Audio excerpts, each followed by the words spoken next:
mean, like, if they were so afraid that they couldn't merge back in, then don't freaking try to cut the queue in the first place. But you probably save more time than But you trying know, to cut. when people get in cars, like it's a bit like the Iron Man suit like that. Suddenly you become a superhero, or you have a very different view of like how to handle conflict, right? Yeah. So you've probably seen us sitting on these chairs on Yalla Butt for a while now, and you may be wondering why we chose Ergotune chairs. As podcasters, we take our chairs very seriously because we sit down for hours at a time. And some of our discussions get really heated, so we need good chairs to help us cool down. And coupled with Singapore's warm and balmy climate, the mesh material on these chairs makes a huge difference. So the cool thing is that Ergotune has just launched the Vesby, Singapore's first 100% locally designed office task chair. This was a culmination of 3 years of R&D from a local team of designers, so you can rest easy knowing that you're supporting local. For those who care about aesthetics, the Vesby is also available in 5 sophisticated colors: charcoal black, Caesius blue, coral red, Celadon green, and ash brown. One key detail is that the colors run uniformly throughout the chair, from its frame to the mesh, so you can choose a color that perfectly matches your home or office environment. Ready to get yours? You can use an affiliate link with the promo code YALABUTPODCAST to get $20 off the Vesby, stackable with other discounts. The link and promo code will be in the description. And now, on to the podcast. What's up? Welcome to another episode of Yalla, your thrice weekly podcast where we talk about the hottest news and the touchiest topics, all with a touch of what? Good old humor. All right. You guys are getting better at this already. Just the second time, and I can see you're even more in sync than ever before. I mean, for people watching at home, what you're seeing against another special episode of Yalla Butt, where we put the Gen Zs and the millennials in a room together, and we see what comes out of, debating topics that typically Harish and I would debate on Yalla Butt. Again, please introduce yourselves for the benefit of those people who might not know the two of you. Hi, I'm Tristen, otherwise known as Tristen the Intern on Reddit, even though I'm not an intern anymore. I'm the audio engineer for Yalla Butt. Yes, and the one who behind all the very, very sweet, silky, smooth audio that you hear on our podcast every week. And next to him, clad in all black, very Gen Z all black, is... I'm Dominic, currently project manager for Yalla Butt. Awesome. He gets the stuff moving in Yalla Butt. But I just wanted to point out something that, Tristen, your Reddit username, Tristen the Intern, I've heard recently, tell me if it's true, that it's a fun thing for Gen Zs to call themselves interns, even if they're not interns, supposedly. Is that the reason you kept the Tristen the Intern? Is it? I have no idea about that. I've heard it so I immediately assumed that you must be one of those Gen Zs who thought that it's funny it's skibidi to continue using intern even though you're not intern. It's because you can't change your Reddit username. What? I know, that's right. So you started off as Tristen Intern, but it became a skibidi thing, right? Later when you realize, intern has this anti-establishment vibe to it. Since when the intern have an anti-establishment vibes there? Okay, so listen to my millennial explanation of this, right? It's that when you say you're intern, it's kind of like, like young parents, I say, I'm a slave to my 4-year-old child, that kind of thing, right? It's that kind of it's kind of thing, but without having to explain the whole joke. It's like, I'm an intern in life, I'm an intern in adulthood, I'm an intern in whatever. So it's kind of like a self-deprecating kind of humor thing. It's like Tristen the Intern, like intern for everything, is it? No. So yours was just a logistical issue where Reddit didn't allow you to change the username. But I heard the intern grind for uni students nowadays is freaking crazy. Correct, yeah. So I think what you're talking about is the fact sometimes people, firstly, it's very hard to get internships. For uni students, it's very competitive. Secondly, uni students even do 2 or 3 internships at a time, right? Yeah. I think a lot of them clock 5 or 6 before they graduate. Yeah, 5 or 6 3-month internships across a couple of years. What do you think of that? The intern grind. Sounds crazy. Is it a really hard requirement to stay competitive after graduation in the job market? You mean like is it necessary to is do it that many? necessary? I think in the same vein that people say that you should always be looking for options. Doing multiple internships allows you to taste different job industries, taste different industries, taste different job experiences, and then you make a calculated decision at the end of it. At the same time, I think there's a lot more to life outside of internships during your uni years or whatever your student years. And I think that is slowly being lost because of people's obsession with piling their resumes with different internships. Yeah, they just want to optimize their resumes. Yeah. Because nowadays resume everything. maxing. Yeah. Because nowadays they say those like larger organizations use AI to go through to weed out all this. Then if like a lot of times also internships, as an intern you don't get much responsibility. Correct. Yeah. But because you go to a named institution, then it looks better also. That's right. Yeah. But yeah, in hindsight, I always feel like I wish I had not been as obsessed with internships as I was back in school. How many do you do? I mean, I did one like in each year that I could actually do it, right? But I remember for one of them at a bank, I even extended it. Like I asked to work an extra like 3 or 4 weeks. So it made it into almost 4-month thing. But that was because I genuinely liked the people I was working with. And I was like, okay, even if I work a month more or something like that, it's fine. It's a good experience. Yeah. Yours? Mine was, my school had mandatory 1 semester worth of internship. Then I think I had 1 semester where I didn't have that many modules, so I went back to the same company within the same team but different department. Got it. Yeah, to do another 6 months. So in total you did almost 1 like year. A year. Yeah. Okay. And you enjoyed it? Yeah, people were fun also, like you said. Okay. If not, I wouldn't want to go back. Exactly. So I mean, you're hearing it from the Gen Zs themselves that internships also it's not a be all end all. But I think Dom makes a good point that AI does weed out a lot of resumes these days.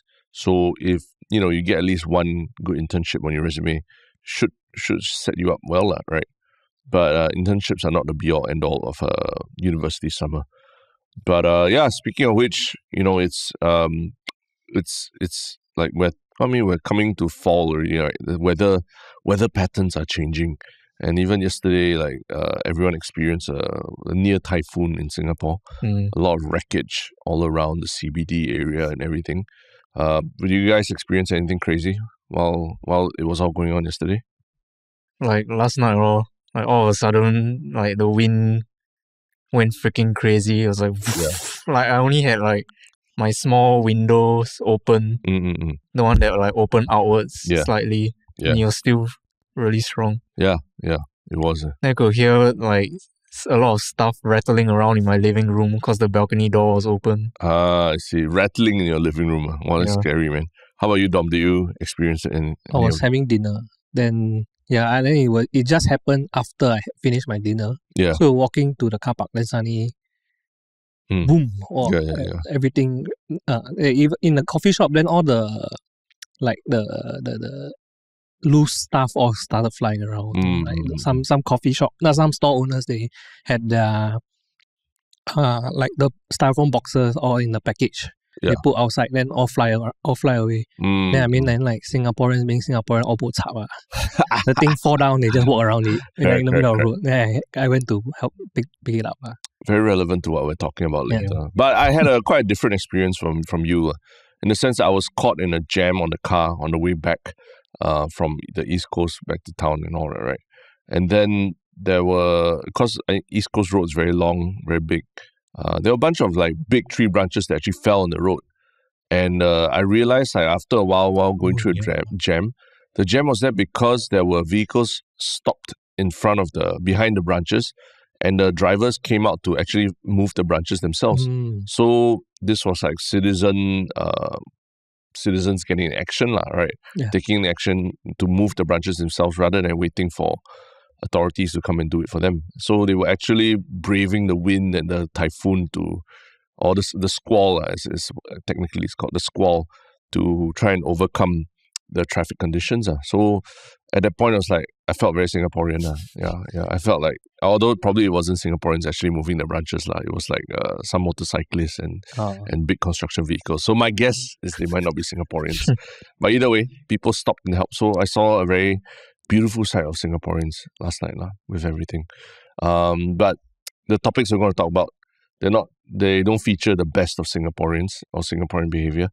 And before we jump into it, right, let's always do the one thing that we always do in Yellow Butt, is to remind everyone, if you like what you're listening to, please follow, like, share, subscribe, because this podcast will go on regardless of whether Harish is on paternity leave, maxing out Lawrence Wong's dream for Singaporean parents to take longer paternity leave. Regardless of that, we will go on. We have had guest hosts, we've had special episodes, and we have our Gen Zs very proudly stepping up to the plate. But before we move any further, speaking of that, how do you feel about the response so far to the episode that you guys recorded, where people talked about you? I have not read the comments. Okay, and Dom? Okay, some are good feedback. Then some of the negative comments are expected. Yeah. Like talking about race. Yeah. Then three Chinese guys talking about race as if. That one, I got separate thoughts on it. I think that one is another whole discussion.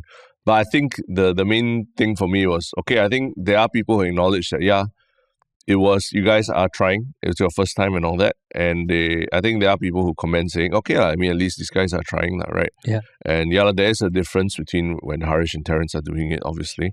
But that's also because Harish and Terence have been doing it for 565 or 64 episodes or what, right? So it's a big difference there. But either way, good job. Welcome to your second rodeo. But let's jump right into the first topic. I think this one is a pretty interesting one that has gotten a lot of people talking the last couple of days. Because on 15th September 2024, around 4:40 p.m. in the afternoon, there was a confrontation between a security guard at the Central View condominium complex in Hougang and a delivery rider, a Grab delivery rider, which was uploaded to the SG Road Vigilante YouTube channel. And it shows the incident is an argument between the security guard and the Grab driver, the Grab delivery rider, where the Grab delivery rider was filming the security guard holding a bag of bubble tea. And I think the discussion, long story short, you can watch the video, but long story short, the customer who ordered the bubble tea had not given their unit number in the order to the delivery rider. So the delivery rider, not being able to contact the customer, not knowing where to leave it, ends up leaving it on a little chair in front of the guardhouse of the condominium, which infuriated the security guard because apparently you're not supposed to leave deliveries there in front of the guardhouse. So the security guard ended up quarreling with the rider, and the rider slowly backed away but using his phone to film the exchange, saying that, "I leave it here, don't throw it away. But the security guard is threatening to throw it out, and he ends up throwing the whole bubble tea quite a distance across 2 lanes of traffic, I believe, and it lands and spills on the floor, and all the pearls just roll out in a very poetic way. If my sister saw that screen cap of the bubble tea on the floor, I think she would have fallen to her knees. So it's a very unpleasantly filmed confrontation between a security guard and a rider that ended up in wasted food, wasted bubble tea, and tea, the tea was spilled, basically. But what were your immediate thoughts when you all heard or saw this news? I think you left out the part where the bystander just walked past the frame and stepped over the bubble tea. Not giving a fuck. That means after the bubble tea spilled on the floor, talking about what we said earlier, where Singaporeans just walk past calamity, right? There was a bystander who walked past the spilled bubble tea on the floor. Didn't even miss a beat. At least it didn't hit him. I think that's the important thing, right? Yeah. But I guess Singaporeans, that's one thing Singaporeans and New Yorkers have in common. Yeah. Correct. Yeah, big cities. It really takes the soul out of people. But Dom, when you saw this news, What was the most immediate thought in your head? I mean, after watching the whole video, then I was thinking, poor cleaner. At the end of it, yeah. Yeah, it has become his problem, right? Yeah, but ultimately, of course, it's the customer's fault. There is a lot of view to this because there's the perspective of the rider, there's a perspective of the guard, the security guard as well. But ultimately, it's the customer's fault for not putting the unit number, one thing, then after that don't want to answer their phone. Yeah. I mean, the big thing is that I think both sides, both the security guard and the Grab delivery rider, have their own protocols to follow, right? From what I understand, for Grab delivery riders, there's a certain actions that they can take if this kind of situation occurs where a customer doesn't provide information to complete the order. Very convoluted protocol. Yeah. It's like involves calling a Grab hotline or trying to leave it somewhere safe. Yeah.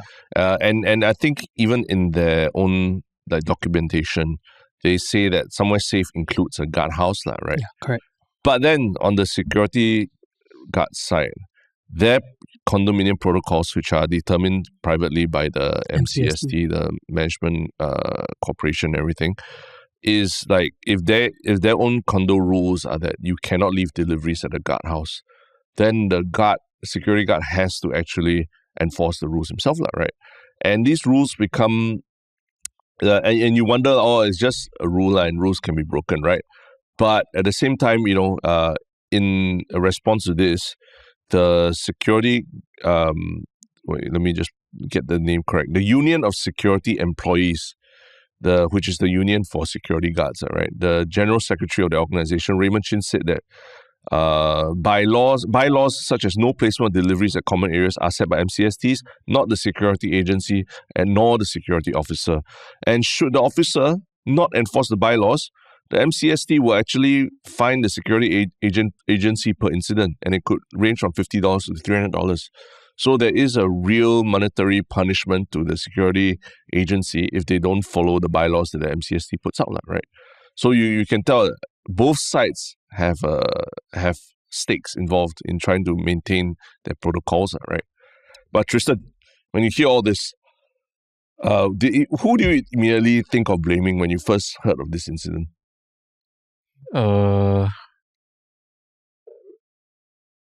First one that came to mind, I have to say the customer. The customer. Yeah. Okay, but let's put the customer aside. But between the security guard and the rider. Yes. Security guard. Security guard, really? Why?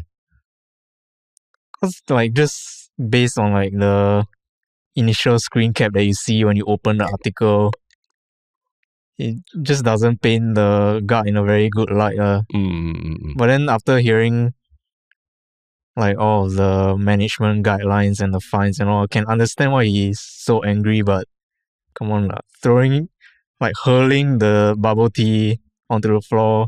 It's just wasting food. It's a bit unnecessary. People online have been pointing out that he could have just threw it in a bin, or he could have just drunk it himself and then the customer doesn't come and take it. Although, I mean, as a security guard, I think he's a bit more elderly, right? Maybe he doesn't like sweet bubble tea, or just doesn't have his flavors, right? But that's it. I mean, I also started off thinking, another case of another security guard going overboard. Yeah, I know you don't have a very good view on condo security guards. I don't. I've had my run-ins. I'll admit. That was my immediate thought. But after watching the video, I actually think the delivery rider is a bigger jerk here, if you ask me. Because, firstly, he is holding a camera throughout the exchange. And the moment I realized, now in life, the moment you bring out a camera and just film an exchange with somebody, it sets off a fight or flight response in people. Correct. It's a very hostile thing. It's a very hostile thing to hold a camera in someone's face, There's been incidences where I'm just being almost middle-aged and everything, I don't want to forget where I park my car. So every time I park my car, I'll turn around and just take a photo where I park. And just the action of me turning the camera and just taking a photo of someone's car. There was one time a person who was parked next to me thought I was taking a photo and doing something. And they say, hey, excuse me, why you take photo? So I was like, dude, it's nothing to do with you. I just have bad memory. That's all I'm doing, taking a photo of my car. But that's true that just seeing someone take a photo of you even if it's like, oh, because your dogs are cute or your kid is cute, it makes you feel like, are they going to complain to Stomp or something? Right? So I feel that the delivery rider, in recording this exchange, already was up to something. And then you add on the tone at which he was talking to the security guard. I live here, you cannot throw, you this one customer. So it's almost like he was like saying baiting, it's your problem now. Yeah, he was baiting the security guard into like doing something that later he will be blamed for, and he knows that he is on camera. When actually, I think a lot of people also point out that it really is between the customer, Grab, and the rider to resolve this issue. You cannot ask a security driver to bend the rules for you as a delivery rider to make your job more easier, you see. So I did feel in this case, sure, it wasn't nice that the security guard threw the bubble tea and the cleaner has to clean it up later. But he was furious, right? He was being baited into something with a fight or flight response, as you mentioned, with the camera. And then this rider just keeps talking with this tone, very passive-aggressive tone of like, I live here, you cannot throw. So, I mean, I do empathize a lot with delivery riders and the difficulties they have. But at the same time, my thought was, you can put the drink outside the condo, right? You put it on the floor outside the condo, and then you tell the customer, this is what I've done. There's nothing else I can do, right? Rather than drag a security guard who has nothing to do with the customer, drag the security guard into this thing and then end up like trying to paint him as the bad guy, which has worked as evidenced by your responses, right? But the filming for the delivery rider, I would think that they do it for their own accountability also. Correct, they do. It's in case anything happened, then this I got evidence to show that this happened. But what you say, like maybe leave outside the condo, don't know whether is it also considered littering or not. Because if the customer ends up not picking it up, then it's going to be left there for a while until a cleaner comes. Correct. Yeah, then I mean for delivery riders, they earn based on per delivery, not per hour. So they do have to understand that some of them do have to have quicker turnaround time. So this really, like, if someone leaves their order without the unit number, then or any special instructions, then really hurts their income. Yeah, and the per delivery model like really de-incentivizes them to follow the protocol, right? Yeah, it just incentivizes them to be as quick as possible. And then in some cases, because as mentioned previously, I own an FFB outlet, and delivery is also part of my sales. A lot of the riders, most of them are quite nice. So if you tell them, okay, can wait 2 to 3 minutes, your order being done, they are fine. And we've met with some nasty ones they try to rush you or that kind of thing. Yeah, but in this case, what you say about the guy's tone, to me, I felt like quite chill, more chill than the other guy's tone. It wasn't, to me, it wasn't like he's trying to escalate, although he's putting the guard in the awkward position. But the guard could have talked nicer. I mean, but maybe because, like you all say, if had the camera not come out, this might not happen. The guard might not be so agitated. The guard might be like, why are you filming me? And he lost the plot already. Correct. I think he just basically lost his temper. I'm not absolving the guard of any blame. I think you don't throw stuff at people, right? That's what we tell small kids, and I think it applies even more to adults, right? But it's just this situation where two people were, with their own set of protocols, were basically what happens when an unstoppable force meets an immovable object, right? The delivery rider and the security guard, basically they have their own protocols to follow, and they cannot breach it because it will cost them both money if that happens, right? So it's just an unfortunate incident. And we agree that the customer is the one who should ultimately be blamed. But I also think, so in your case, you said you had bad experience with the security guard. But have you directly interacted with the MCST before? directly interacted. Yeah. Like the management, the committee or sometimes all these, I think all these, you hear horror stories from all sides. The security agency, the MCSTs, the bylaws that don't make sense and things like that, right? I've had false allegations of my dogs pooping in places. Right, lobbied at me before, right? And then I don't think they pooped, but you look at the security camera, my dog looks like it's taking a piss. I know that it's taking a piss, but to an untrained eye, someone who doesn't own a dog, they think that the dog is taking a poop, So I was like, okay, fine, whatever. Let's not escalate this any further. I'll go and clean the poop up, even if it's not mine. So from a trained eye, how can you tell the difference between the pee and poop stance? Dog pee. When dog pee, when they raise their leg. The dog pooping is like they'll squat. Difference between first level is female dog, male dog. Female dogs, like when they pee, they also squat. Oh, is it? Okay. Right? But they squat lower to the ground. When they poop, the poop is much higher to the ground, higher than the ground, right? Okay, then so for females, it gets a bit murky. For males, it's less murky. But sometimes, dogs also have like constipation and stuff like that. They might get in a position, but they might not poop, right? That kind of thing. It does happen. Or they sniff around and they suddenly look like they're about to poop, but they don't. Or sometimes they do sniff around and then they suddenly poop and it's very fast. You don't even catch it. So there are these complications with dogs that, dog owners can empathize. I'm sure you know that, right? On the topic of poop, right? Yes. On the way here, did any of you see that turd at the bottom of the staircase at the MRT station near here? No, like beside the escalator. There was just like a really big turd sitting there. You didn't bring out your phone to take a photo? No, the fuck. Stop. And it was pretty big. It looks like a human-sized turd. At the halfway, like the first set of like stairs and the escalator.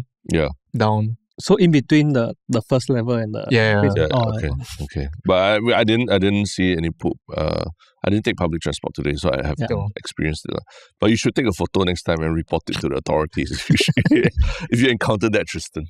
That is worth reporting. I'll send it to the group chat next time. Maybe it's still there. Maybe I can take a picture of it later. Possibly.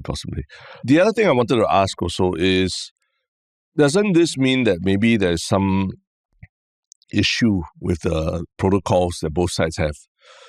The security guard side, maybe should they be allowed to accept some deliveries in instances like this? And then for the Grab rider side, maybe like they should not allow they should have a different way for delivery riders to resolve the issue of the guardhouse. Because I do see some merits to both sides of the argument where, why not just put it at a guardhouse? The guardhouse is a common point of a property, right, where people come in and out through. But for the guardhouse side, it'd be like, but we are there for security. We're not there to manage your packages, right, or your deliveries. Imagine if like everyone did that, leave at the guardhouse. You have all kinds of deliveries, boxes, everything being stored at the guardhouse. Unsightly, fire hazards, unsafe, all that. Do you think we need to revisit some of these laws? And which side do you think needs to do more of this, like re-looking at the laws? I think on the condo side, maybe there should be a more fixed set of rules, because for the delivery riders, they have to juggle so many different kind of rules for different kind of condos. You see online people complaining that like this condo, the rider cannot go in. Another one is the rider can go in, but they have to park their bike outside on the main road, which is a bit unsafe and stupid also. Then I think on the rider's end, they do have that clear protocol. If I think it's if you text the guy 3 times and then you call them 3 times, call them however many times, they don't answer, they don't pick up, and they don't reply on text. You can just dump the food. But I mean, as a human being, I don't think that we feel good also dumping people's food. Where especially when they pay for it. Ultimately, Grab will be the one that is paying for it because the customer will dispute the order. Then I mean, for our own conscience also, we don't feel good wasting food, especially if it's a lot of food. How about you, Tristen? Like, what do you think? Who has more responsibility to fix their rules? Yeah, same as Dom on the condo side. Cause like when Sin Min went and interviewed the security guard, he said like leaving the boba there was not in compliance with the management officer's regulations and for safety reasons. He couldn't like just let him leave the food anywhere he wants, the rider wants. But then for safety reasons, I guess they mean like fire hazards or like maybe bubble tea flooding bombs. Yeah, I saw Singapore. Saw a comment on, I think was it Reddit or the Facebook? They say the security guard's cat got someone plant a bomb there. Bombs so obvious like fire hazard of bombs. But then bubble bomb. Come on, fucking boba. And he's in a clear plastic bag somewhere. I think the security guard like just didn't want clutter around his space. I also saw another comment that says Malaysian condos also, if the management doesn't allow riders to go in, then they have an area where, or like even delivery, they have an area where you can put a drop-off point, then the residents supposed to come down and take. I see. So it should be, I don't know if there is a body governing all of this, but there should be a more standardized rule for this. Sure, correct. So, I mean, I hear both of you, and I'm going to disagree a little bit, where I do think delivery riders or Grab or all these platforms, right? They are fundamentally disruptive businesses that only came up in the last decade, maybe. And I feel like a lot of the norms that they have been shoving down our throats, via the apps and via a lot of VC funding and everything, have not been properly established, right? Whereas like what you all say, the MCST, every condo has its rules that have been set over time. And a lot of their rules are specific to each condo because of the design of the condo. Maybe they got no space at certain areas or they scared the traffic will get blocked and stuff like that. So they can't cater to that readily to change all these rules, right? And like you say, even they change, another condo will be different. But whereas I feel like Grab as such a big entity and business and having come in and disrupt so many different industries, they also should be trying to use technology or what to create a better experience for everyone.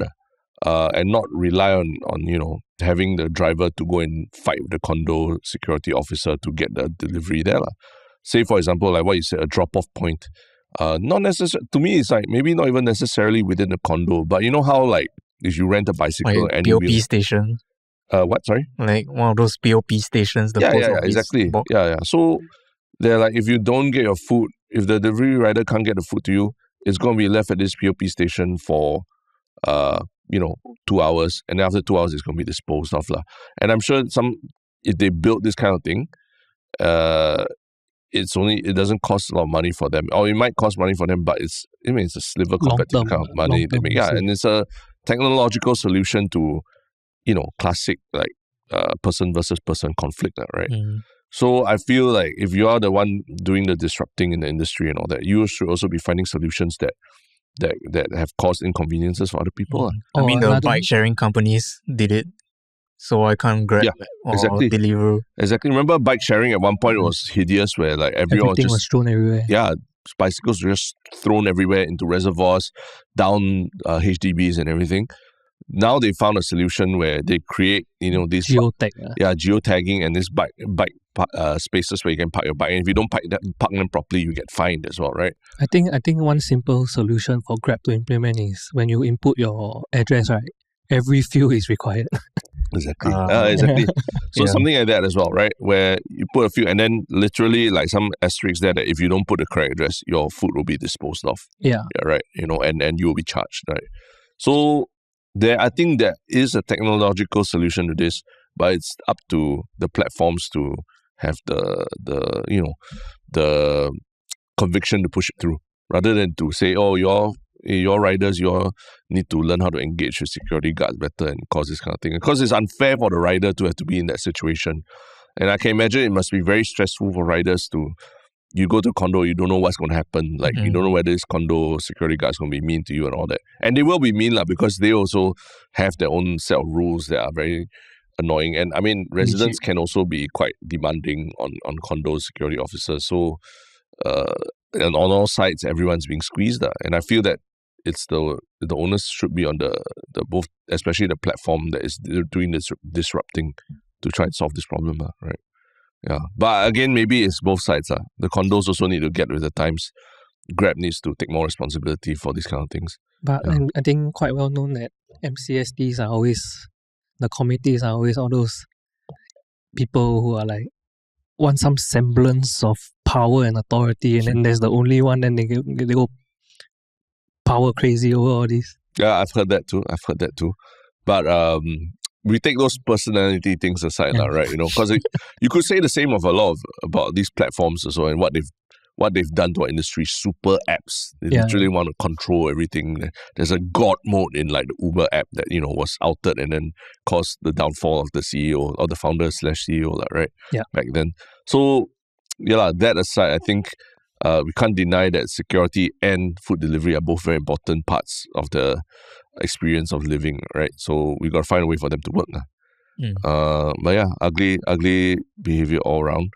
And you were saying earlier that your sister would cry if she saw the bubble tea being spilled. You mean bubble tea is still a thing? Is like bubble tea still that popular? Yeah. Still? Chaji just... Yeah, then now there's the... but Chaji, she said Chaji, but Chaji is not bubble tea. It's just tea. It's just tea. But it's still the, overlap with the whole culture of correct, tea and this kind of sweet drinks. I thought coconut took over bubble tea already. I mean, the fact that there's people like still like buying bubble tea via delivery. I mean, my friends just order over the weekend. Can't be very cost effective, right? It's not. It's like a small order fee also. It's not good. It's not good for your health also. Yeah. Oh yeah. So PSA for that if you have a small order fee, can you just please top up? Let the shop earn, because if not, Grab is the one going to be earning it. You heard it here from the F&B owner himself. Yeah, because some people, some places, I mean, if it's like a $12 minimum order fee and then your order is already $11, you're going to pay that $1 anyway. It's going to go to Grab. Yeah. You can just top up maybe extra bubble or something, then goes to the F&B outlet. Yeah. Shout out to F&B outlets and their relationship with the platform deliveries, with delivery platforms as well, right? Yeah. But yeah, that was what we've seen here as an incident of pretty unsavory behavior from between Singaporeans working in different jobs. But just on the causeway itself, literally on the causeway, we've also seen quite unsavory behaviors from drivers on the causeway, right? And funny thing is, this happened on the exact same day itself, 15 September, right?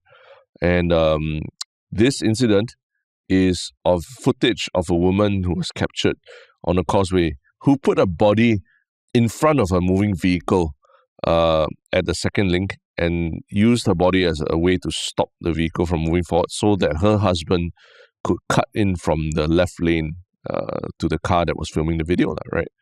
So the video's online. There are already articles about it, and I mean the headlines are like, woman uses body to block vehicle along second link as Singapore registered car can cut in. And highlighting the words Singapore registered to tell you that this has devolved into a Singaporean drivers thing, so behaving so badly in Malaysia, that kind of thing, right? I'm sure you guys have seen the video. Yeah.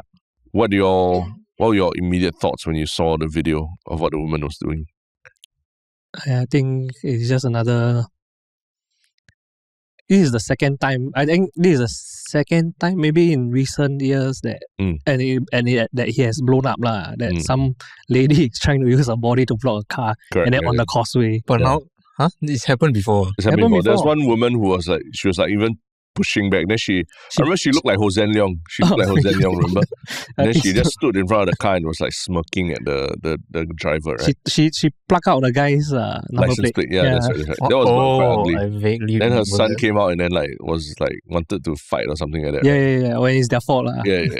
So this one is not as violent. Not right? violent. The lady just stood in front of the car, but the car also continued inching forward, even as the lady had a hand on the bonnet of the car, right? Yeah. So it's quite a dangerous situation to have a car like inching forward, pushing you as you are standing in front of it, right? But Tristen, I know you don't go to Malaysia very often or anything, right? You? No, don't think I've been on the causeway itself never been on for the like causeway? years. Okay. But when you saw something like that, like what do you think? Just your usual causeway shenanigans. Causeway Karen. Oh, that's a thing. That seems to be a thing. Oh, let's start Causeway Karen. Yeah. You just the usual shenanigans. Yeah, it's But like every month you see a headline come out of the causeway. Sure.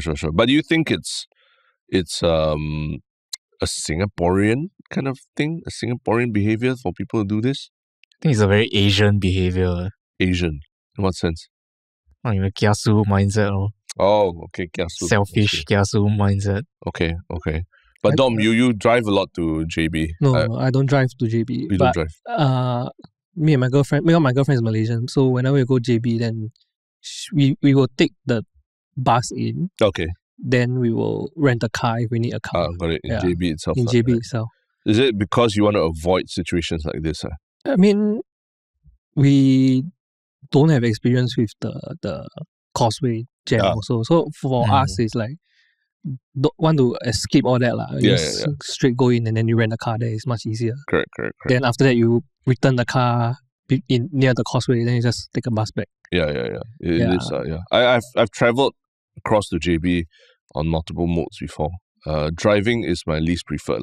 Yeah. But I've also taken a train and everything. So driving is very stressful along the causeway. And I think people who haven't tried it before might not appreciate that as much, that how stressful it is. Because it's not even about how dangerous it is, but it's literally this kind of thing where people are fighting for every inch of space. Yeah. Lines are converging and lines are diverging, and sometimes you don't know where to go. And then you get into a line, and suddenly you realize, the line on the left is moving so much faster.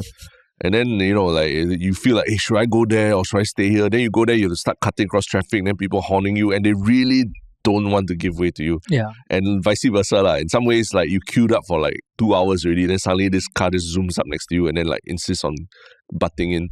And in some way, you're like, okay, it's just one car, but at the same time, it's unfair, right? Yeah. That you've queued up for 2 hours, that this car maybe for lesser has done it. And I wish there was more enforcement. I've seen maybe a couple instances of it where cars that try to go onto the bus or lorry lane, they speed down and then they're actually chased by cops from the JB side who make them turn around and join the queue at the back. And I'm fucking applauding in the car as that happens. But other than those couple instances, most of the time it's a wild, wild west, right? It's a free-for-all and it's very stressful. So when I saw this, I feel bad for this woman, even though she's a bit of a Karen here, right? In a sense, I can imagine the situation that it's very stressful, and she's also just trying to get home on a very jam-packed Sunday, right?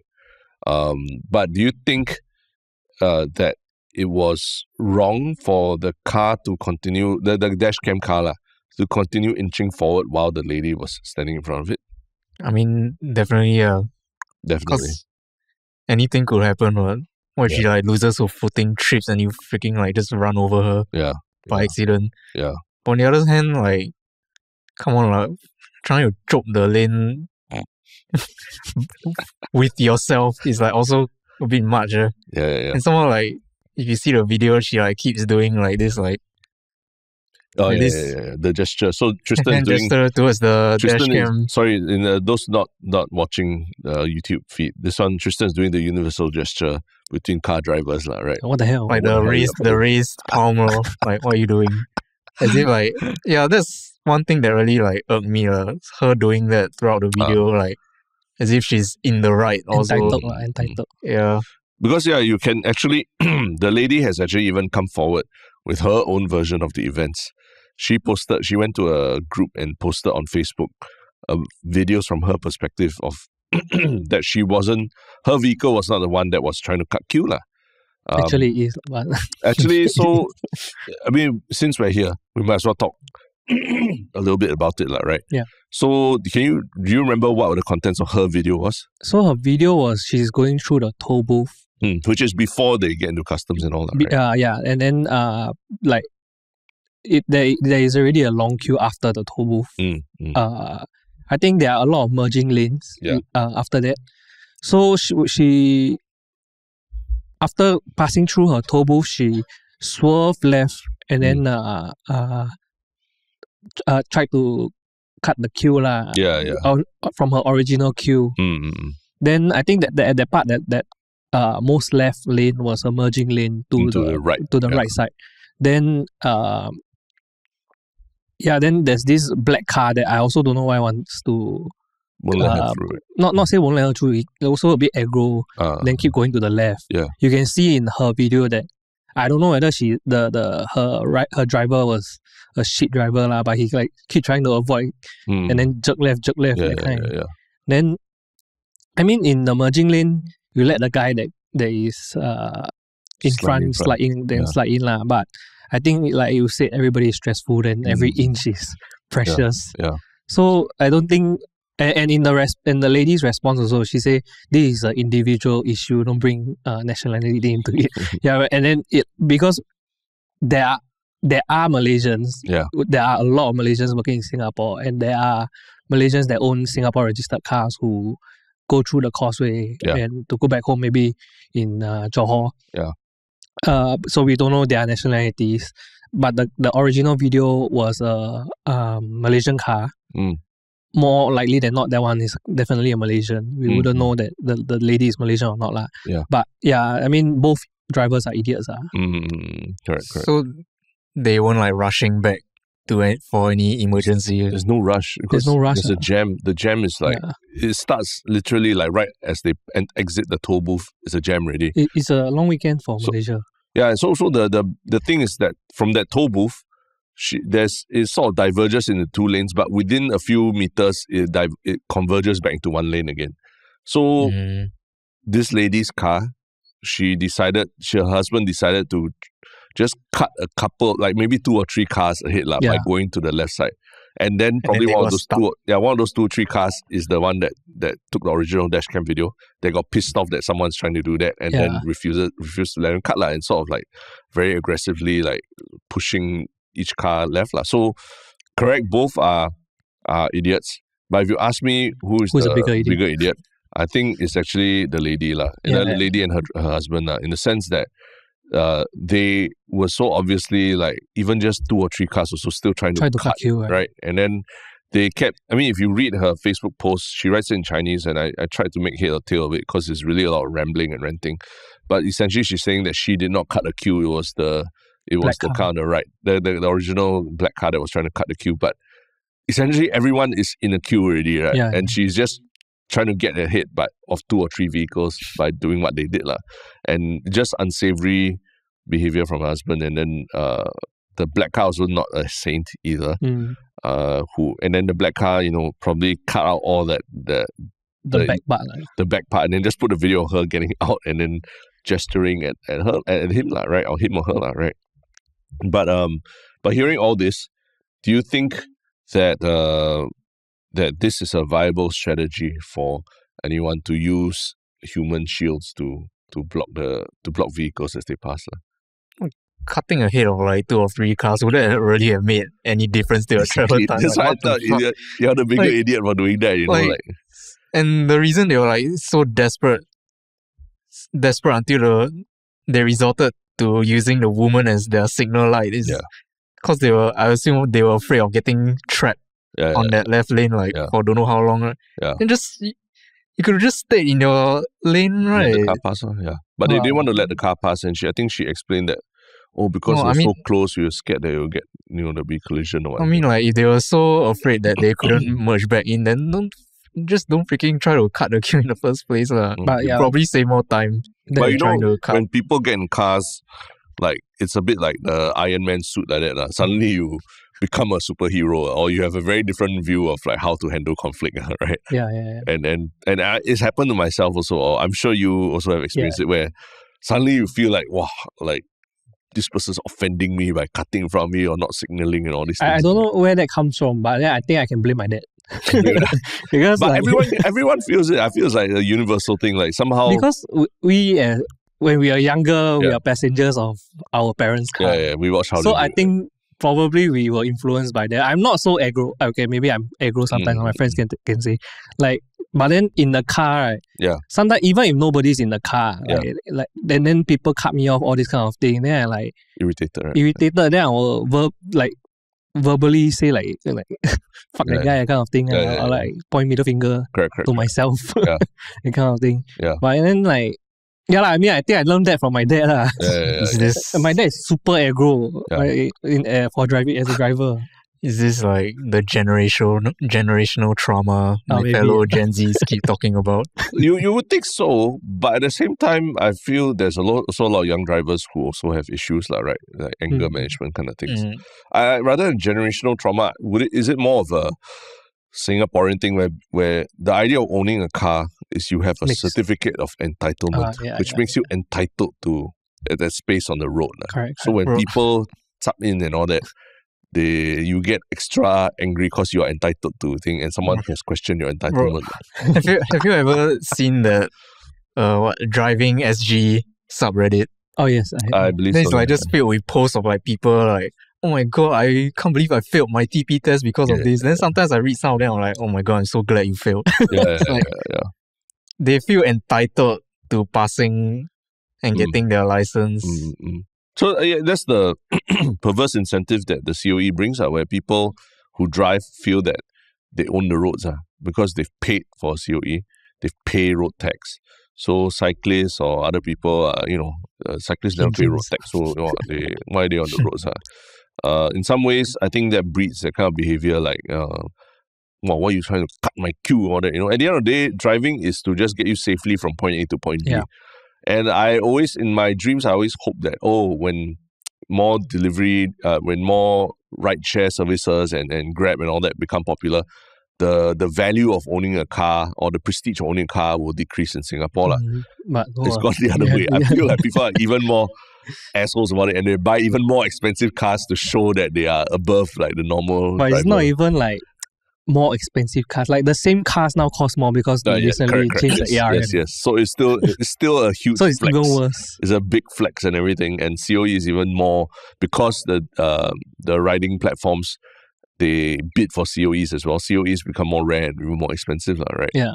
So I see this as maybe it's really a Singaporean mindset in some way. So when they point out the Singapore registered thing and their criticisms on this, there is some validity. I find Singapore, right, driving in Singapore, there's this very strong sense of entitlement from drivers, and myself included also. Yeah. I won't deny that I succumb to this once in a while where I get angry, wow, this guy insult me, and it's over like maybe like 10 seconds that I'm slower behind or what, right? Yeah. But at the same time, I see a lot of dangerous behavior of people cut in and out and they swerve in and out, without even signaling and stuff like that, which honestly, even driving like Autobahn in Germany or that, I don't see that because everyone knows that when traveling at those speeds and all, it's very dangerous, right? Yeah, any bump can cause a big accident. Yeah. At no point trying to be a hero about it because if you die in the expressway, no one's going to bat an eyelid for you. The fact that the Autobahn actually exists just mystifies me. And you're talking about Autobahn with no speed limit. Yeah, right? The no speed limit section. Yeah. It's quite mind-blowing for Singaporeans because we're used to 90 being the limit, 90 kilometers per hour. By law. By law, by law, right, yeah. So, it's quite in some sense, this is really the ugly Singaporean driver story coming on. But so does this, will this deter you from ever wanting to drive to JB, seeing things like that? Yes. Yeah. So you don't have to encounter this kind of Karens, Causeway Karens. Not only that, it just looks like a war zone. It is. Causeway. Yeah. Yeah, don't want to, because also, like if kena accident or what, if kena with Singapore car, okay, you can claim against them. You kena with Malaysian car, then how are you going to claim? Correct.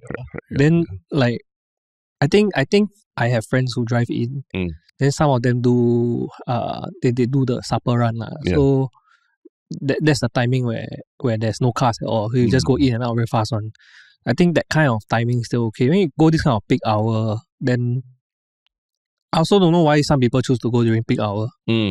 Like, is it a necessity for you? Yeah. You are a Singaporean, owning a car means you are of, I think at least upper middle income at this kind of age, especially when cars are so expensive. Then you still want to save so much, man. You go Malaysia, go and top up your groceries. The worst are like you say recently, the driving SG one. I saw one topic where people are asking, do the checkpoints really check my fuel gauge for 3/4? Then the people are like, sometimes have, sometimes cannot. Then there's some that are like, no lah, I drive 5 years already, I never encountered before.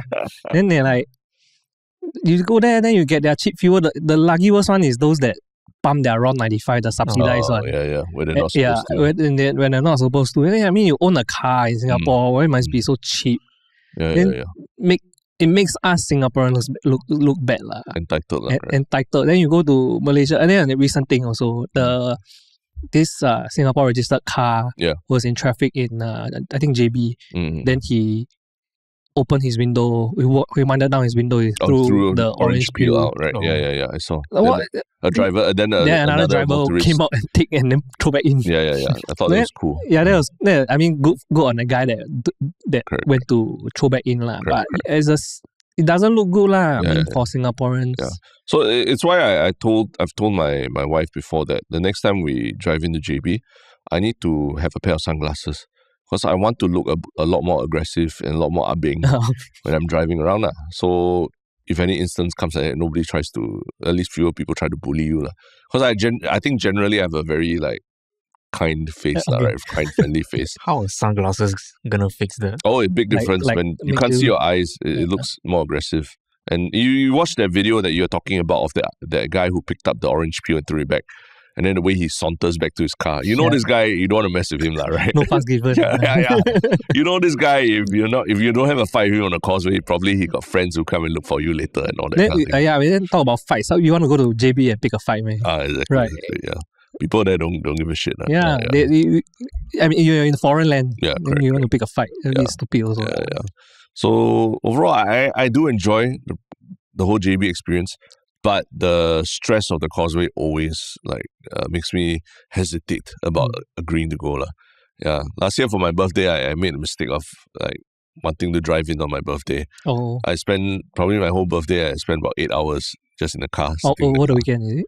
No, it was a weekday. But I just took the day off. Yeah, But I think I drove at all the wrong times. I got in, had lunch, and then drove back already. But you drove 8 hours. Huh?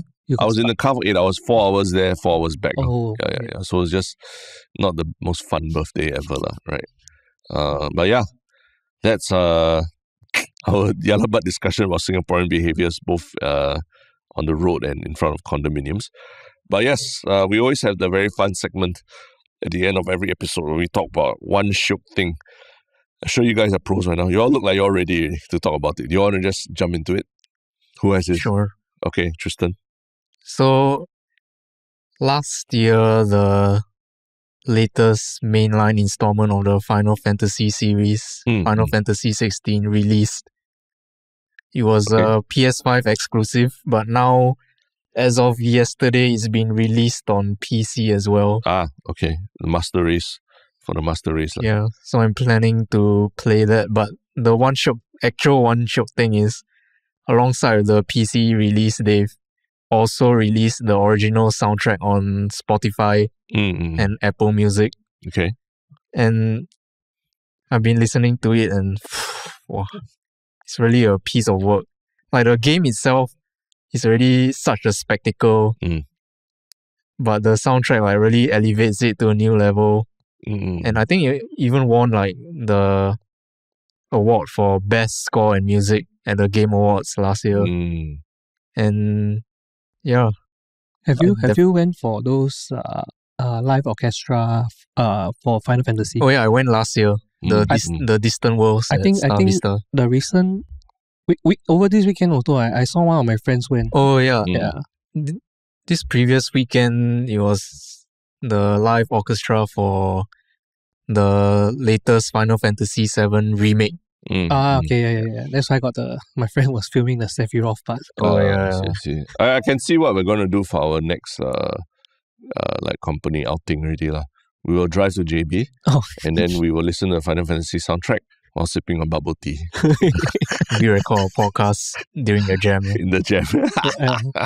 Then every so often you hear Terrence mid-sentence like just cuss at another driver. Yes, that's right. It will happen. Maybe I'm not the one driving. Maybe Harish will drive. Let him be. He looks more aggressive, right? Really, man? I think he's more chill driver.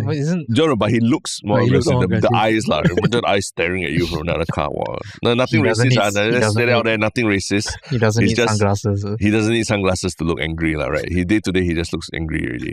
Actually, yeah. Even sometimes, like during podcast recordings, like when we have a guest over, the way he stares. Then when the guest is like speaking, sometimes I look at Harish's face and I'm like, can you please look a little less aggressive? You're scary. Yeah. I told him before. It's the eyebrow. Yeah, it's the eyebrows closing in together. The brow furrow. Yeah, the furrowing.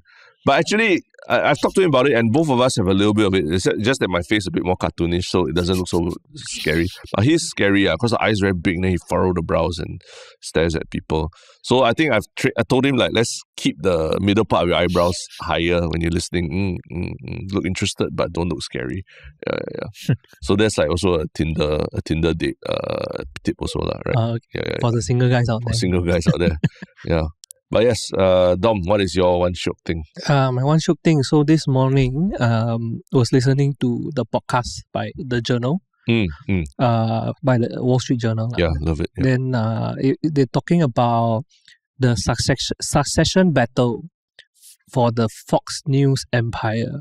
Rupert Murdoch. Yeah, Rupert Murdoch. So for those Succession fans, this is Succession playing out in real life. The Succession TV series. Yeah. So what is the new development that they made them want to do a podcast episode about? I think they're just making an update. Okay. So what's happening is the companies are actually under trust. That is under the control of Rupert Murdoch, who's 93 now. Yeah. Then the general terms of the trust is that it will be split amongst after he's passed away. Yeah. The power of the trust will be split evenly between 4 of the 6 elder siblings. Then but then now that he's trying to change the terms of the trust to give it to his eldest son, Lachlan. Oh man. Yeah, but I mean, understandable lah. The what's that called? His reasoning behind it, because he wants there to be a single vision for the company. I see. Yeah, then rather than spread across different 4 people, and the 4 siblings are quite different lah. I think the other one, his name is James, I think. Yeah, Lachlan and James. So James is more. I mean, everybody knows Fox News is more right-leaning. And a bit bombastic for the news anchors. Sure. Then James is more left-leaning, so he wants to. I mean, if he were to take over, then there might be radical change for the company. Then it's not good for the shareholders, etc. lah. I see. Yeah. So generally, all these kind of succession things interest me lah. So even the Arnold family one also. Yeah. That's LVMH, right? Yeah. It's true. Like that, I think you basically were just summarizing the plot of Succession, the HBO show, so that, right? Yeah, and if you watch the HBO show, I think what's the main guy's name? The one that Roy, is it Roy? Roy is their surname. Oh yeah. Kendall. Kendall is there was one episode where he's very into pop culture, and he I think made a rap or some shit for his birthday. Yeah. So the very interesting thing it parallels. I mean, it takes the cue from the actual because the whole Succession plot is modeled after the Rupert family, the Rupert Murdoch family. Yeah. So James is actually I think he started a hip hop label. So that makes sense. Quite funny. Yeah. But Succession season 1 really, to me, is like a work of art. Like the whole thing, the character development and the downfall and everything. Yeah. The later season's a bit less engaging, I felt. But the first season, I was like, wow. But I think it wrapped up nicely. Wrapped up, okay. Nice. Don't tell me. I'm still watching like season 3 now, I think. Season 3. Season 4 is the last one? Yeah, season 4 is the last one. Wrapped up nicely. Okay. Then I will have to check it out. But yeah, speaking of wrapped up nicely, The video, my one Shiok Thing is actually a video that I don't know why it got recommended to me, but it's by this channel called Interesting Stuff from Around the World, a YouTube channel. And a month ago, they released a video called The Downward Spiral of a Free Speech Pervert. And basically, it's the story of Amos E. Oh, I've seen that video on my feed too. Yeah. I haven't watched it though. So that YouTube channel is based where? Not in Singapore. It's like I think UK or something. But so it's not exclusively on Singapore stories. It's about people around the world. But they did a whole episode on Amos E, and I watched it it's 29 minutes. I watched the whole thing, and it's actually a very good summary of the whole Amos E saga from day one, from like the moment he did the Lee Kuan Yew video, and even prior to that, what his history was before that. And it's interesting because they're not Singaporean, and they don't have a lot of context of like why Lee Kuan Yew is so revered in Singapore and all these things. But not bad. They still did enough research to get it right on certain counts about why Singaporeans are so disturbed by Amos E, and then why he is seen as basically Singapore felt like it needed to kick him out of there back then. And then watching it was also a reminder of how big a deal it was back then. I think now we look at it and like, we're obviously like, he's almost become a caricature, right? Amos E, and the whole pedophile and all these things that are coming to light. But there was a time when, right-wingers were bringing a self-professed anarchist communist to the US to seek asylum, Right-wingers were championing free speech for an anarcho left-wing communist person to go to the US. So the irony of all that is captured very well in this video, and I thought it was very interesting to watch. It made me go down a rabbit hole of Amos E interviews where he was talking about pedophilia and all these things. Not nice to watch, but just like pretty interesting period of our history also. Putting Singaporeans on the map for the wrong things again. Correct. In fact, this has been the whole episode, right? This whole episode, we've just been talking about bad Singaporeans. So still in prison, right?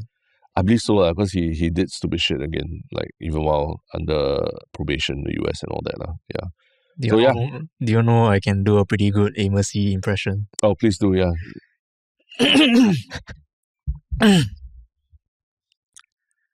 Lee Kuan Yew is finally... Okay, I'm not going to finish it, but the tone also same. Not bad. Yeah. How long do you practice that for? No, it's just something I found out that I could do. Yeah. Like when I was fucking around with my friends in a Discord call. And because you're an audio engineer, I'm gonna take it that you probably spend a lot more time listening to yourself, listening back to yourself doing it and everything, right? No. Because the sound quality of that was pretty spot on. You got the tone. You just need to grow your hair out a little bit more, and then you can do a good impression. Well, I actually used to have like that kind of hair. Yeah. They must. He's hair. Wouldn't he be like the prototypical Gen Z at the moment? Like that's what I imagine Gen Zs would have. That kind of hairstyle. Actually, a lot of them have No, now most Gen Zs go like it's the mullet resurgence. Yeah, now. mullet. Like mine. Yeah, correct. The resurgence of the mullet. Soon, mullet is like what's next? Because I know you guys already are stealing from the 90s, which I'm like, okay, fine, then good. I can take out all my old 90s clothes and still wear them again. But like, what's next on the horizon for Gen Z fashion at this point? I feel like Gen Z fashion in Singapore will forever be Uniqlo centered. Uniqlo centered. Yeah. Oh, okay. They are making fun of millennials for wearing ankle socks. Yes, correct. Gen Z is high socks all the way. Yeah. In fact, I get laughed at by some people around my age range. Hey, why you wearing these high socks? It's disgusting. They really feel like it's very horrible to wear high socks. I'm wearing ankle socks right now. Yeah, all of us are. Yeah, I know. So there's a lot of typecasting involved. I feel like there's a lot of everyone's like drawing lines in the sand and being a bit tribalistic about ankle socks versus high socks debate. Because high socks are actually quite comfortable, right? And they don't slip down and all this kind of thing. So I wear high socks when I'm wearing pants. When you're wearing pants, you're wearing shorts now, I suppose. Yeah, I'm wearing berms now. Oh, you're wearing berms. So you wear ankle I think they just look weird. with berms or high socks. I love the look, actually. I love the look. It's a very Japanese schoolgirl, Japanese school uniform kind of look, right? Is that your secret fantasy of being a Japanese school? No. I'm an Atarashi Gakko fan. I'm young and hip that way, you see. So I still wear, I totally am in, I'm all in for the high socks. I think ankle socks are kind of pointless. Yeah, all in for the high socks. But yes, we will talk about Gen Z fashion in another episode. But yeah, thank you everyone for listening. And if any last words, if not, then we'll see you all again soon. Peace.